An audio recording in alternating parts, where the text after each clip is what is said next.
वाजल्या त्यांच्या कृपादाने कथेचा विस्तार बाबाजी सद्गुरुदास तुका मस्तके पायावरी यावर करी संतांच्या प्रस्तुत प्रसंग कीर्तन रूपी सजळे घेतलेला अभंग कीर्तन ब्रह्मांड चालक निकुण निराकार परमात्म्याचं स्वरूप सगुण साकार सामर्थ्य बाबा यांचा 3 चरणाचा अखंडितपणे परमार्थाची पराकाष्ठा गाठल्यानंतर वैष्णवाची झालेली अवस्था एखाद्या व्यक्तिमत्वाला आलेली परिपूर्णता त्याचं चिंतन करणारा अभंग त्यासाठी निवडला कारणही तसंच वैकुंठवासी गंगा भागीरथी पाटील कुटुंबियाच्या माध्यमातून गाठलेला हा नामचिंतनाचा अट्टहास त्यांच्या सुपुत्रनातून आयोजनातून हा संकीर्तन सोहळा आपल्या या पाचोरा भूमी नियम आहे अजून कमीच असू पत्रा त्रायती किती पुत्र हा संतती म्हणावी किंवा पुत्र म्हणावा नाही तर बाकीची मुलं आणि आई बापाला पापातनं वाचवायचं साधन ज्याला परिपूर्ण माहिती आहे कारण आपण जे कर्म आहे ते नैमित्तिक कर्म आहे कर्माचे 5 प्रकार आहेत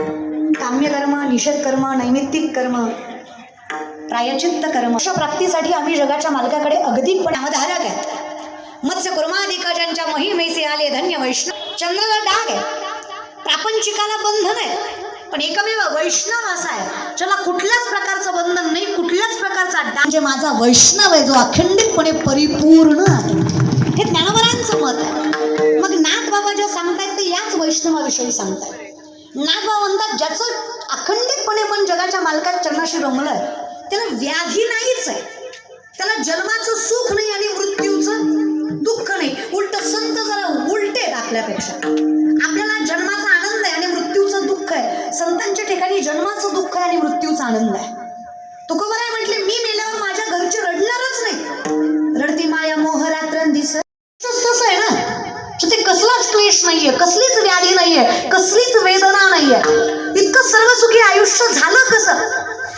या मृत्यूच्या शेवटच्या क्षणी आम्ही तुम्हाला विचारतोय नाथबाबा म्हणतायत एवढं अखंडितपणे आनंदित आयुष्य झालं कसं मग ज्यावेळेस संतांनी उत्तर दिलं त्यावेळेस मी तुम्हाला उपदेश करून सांगतोय नाथबाबा म्हणतात हे अखंडित आयुष्य आनंदी करण्यासाठी चरणी जगन्नाथा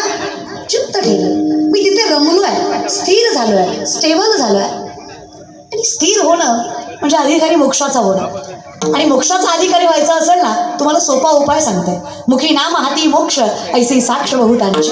आम्ही एकटेच नाही भले भले शास्त्रवेद सांगणारे महर्षी सुद्धा सांगून गेले ज्ञानदेव म्हणे व्यासाची या खुणा काय हरिमुखे